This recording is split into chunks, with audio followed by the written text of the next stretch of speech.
Yeah, good? you want to talk about AI? Artificial intelligence. Yes. All right. So, did you want to do this, or did you want me to do this one? I'll do this one. You do the next one this one's I think you. it's, Yeah. All right. So this is Washington Post, WAPO, and the headline here is: As AI language skills grow, so do scientists' concerns. So we've been tracking this whole thing, right. And here's just another article talking about this issue here, which seems to be on the forefront of mainstream thinking. The tech industry's latest artificial intelligence constructs can be pretty convincing if you ask them what it feels like to be a sentient computer, or maybe just a dinosaur or a squirrel. But they're not so good and sometimes dangerously bad at handling other seemingly straightforward tasks. Take for instance, GPT-3, a Microsoft-controlled system that can generate paragraphs of human-like text based on what it's learned from a vast database of digital books and online writings. It's considered one of the most advanced of the new generation of AI algorithms that can converse, generate readable text on demand, and even produce novel images and video. Among other things, GPT-3 can write up most any text you ask for, a cover letter for a zookeeping job, say, or a Shakespearean style sonnet set on Mars. But when Pomona College professor Gary Smith asked it a simple but nonsensical question about walking upstairs, GPT-3 muffed it.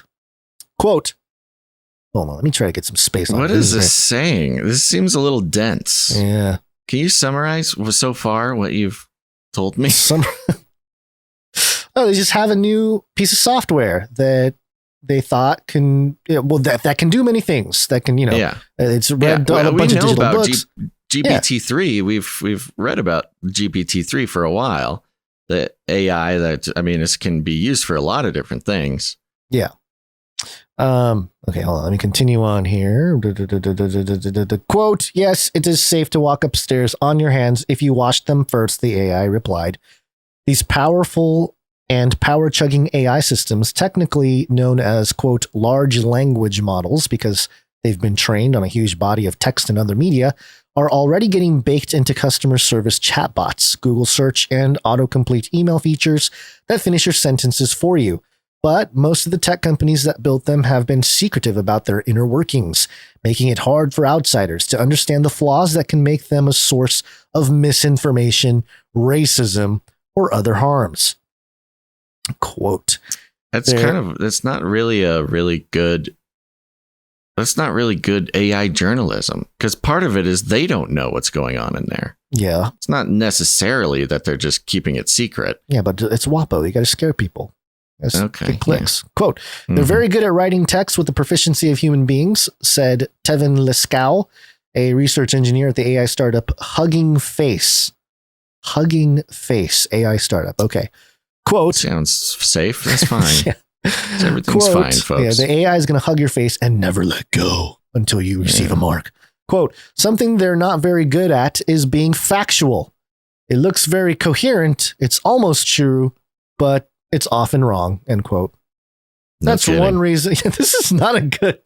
It's like a lot of meandering about AI, and okay. We got problems. It's like AI for Dummies 101, Washington Post. You ever heard of AI? Well, let's just summarize the past 10 years of reporting on Canary Cry NewsTalk into one article.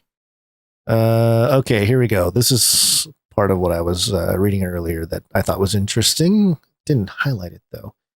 Colorado-based researcher Janelle Shane, author of the AI Weirdness blog, has spent the past few years creatively testing these models, especially GPT-3, often to humorous effect.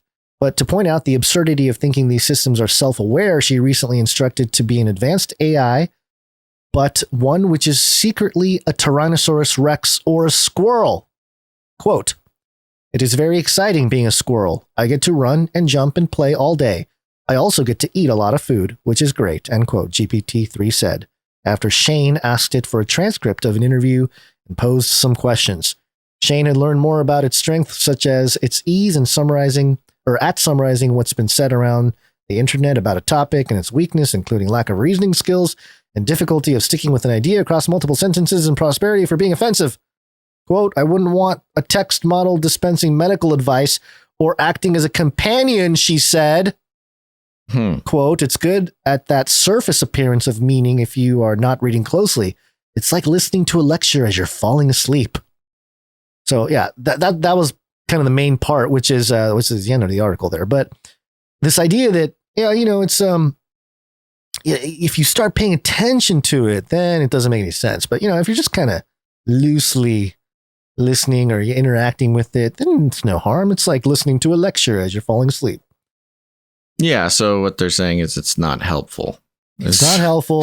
Their whole thing is just not helpful. I find it interesting that, their whole thing is that, it's not helpful. It's not good for romance for a spouse, but what does that say about the other people that are pursuing those avenues? Who wrote this? Interact? I don't know about this because we didn't bring it to.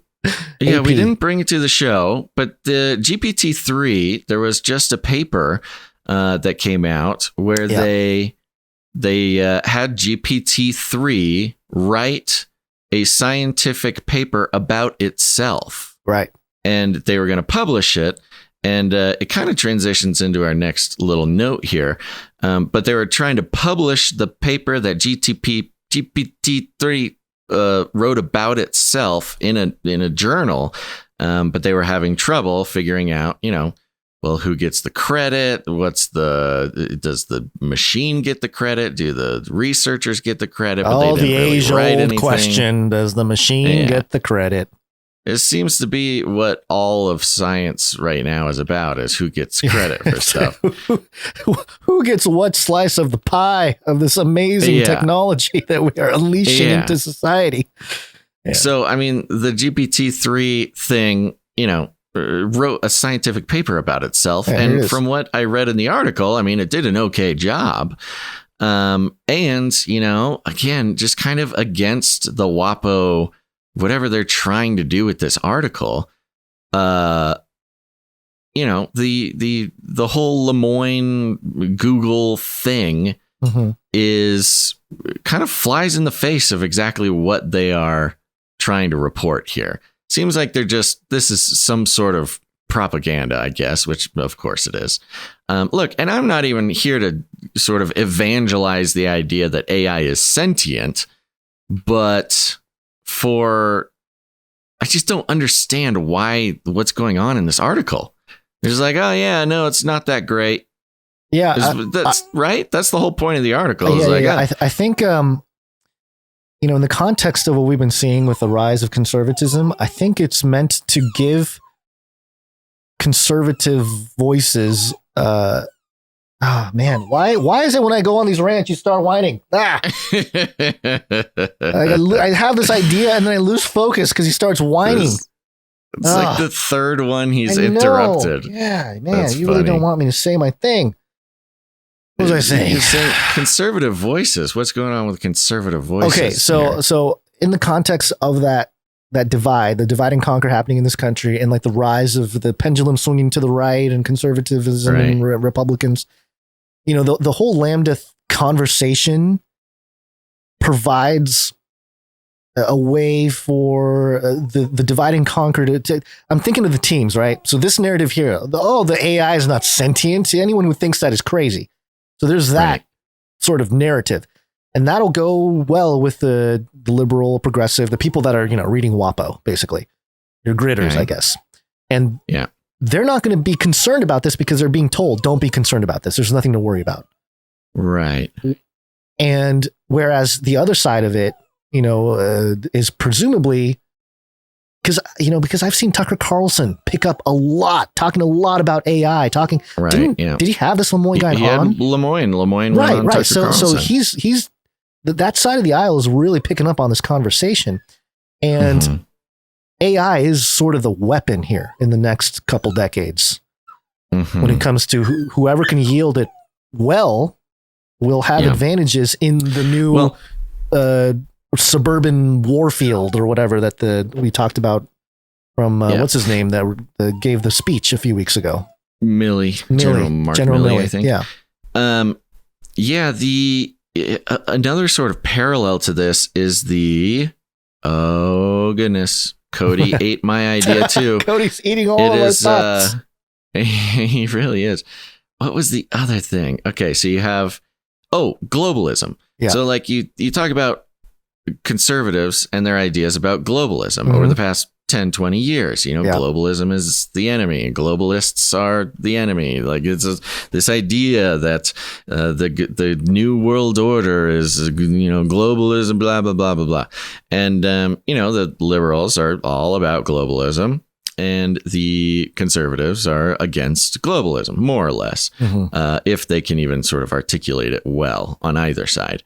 And look at where we are. The world is swinging to the right, and globalism is in a major pullback, seemingly on purpose. So whatever forces were contending against globalism, the conservative forces seem to have done pretty well.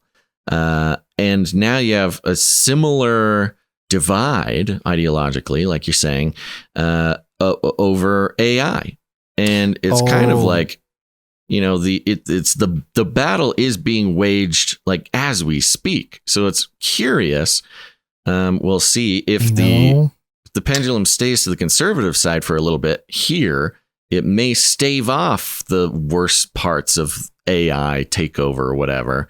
Or, if we swing back left, then we'll have AI running the government. In the context of this conversation with the right, left, and AI's role, the quote from the guy that I didn't know who it was earlier that I mentioned, his whole thing about, we're now in sort of a technological globalism. So I think maybe they don't want the conservative uprising. They don't want them to be part of the new kind of globalism that's taking place, not the institutional kind, because that's been exposed and nobody likes it. It's almost unanimously not working. So you need to have a divide between those who will be technologically participating in building the globalism through more of a cultural globalism, not just, and that's why I think the network states conversation has come to the forefront, because they're building that technologically now, not necessarily through the World Health or the UN and EU. Those are still there. They're still going to do their thing. But in terms of culturally, the rise of the globalism or the continued globalism will happen technologically. So they don't want the conservatives to necessarily help build that. They want them to, kind of separate and become more of the what's the word I'm looking for? The Luddites, and we know that everyone's going to use technology, the internet and everything else. But again, who's going to, morally speaking, who's going to be more quick to use AI to their advantage? Somebody who thinks, it's not sentient, it's just a tool. Or somebody who's like, it's alive. Yeah. I'm not going to touch that thing, So think about the progress. Sort of ironically, if the AI is sentient and they are just sort of denying its sentience, denying its personhood, then, they're kind of doing what they've been doing for a long time, which is, like basically enslaving something that's sentient. Right. Is your dog okay, man? I think my dog needs to go to the bathroom. You need to take the dog outside. Yeah, let me do that real quick. Sure.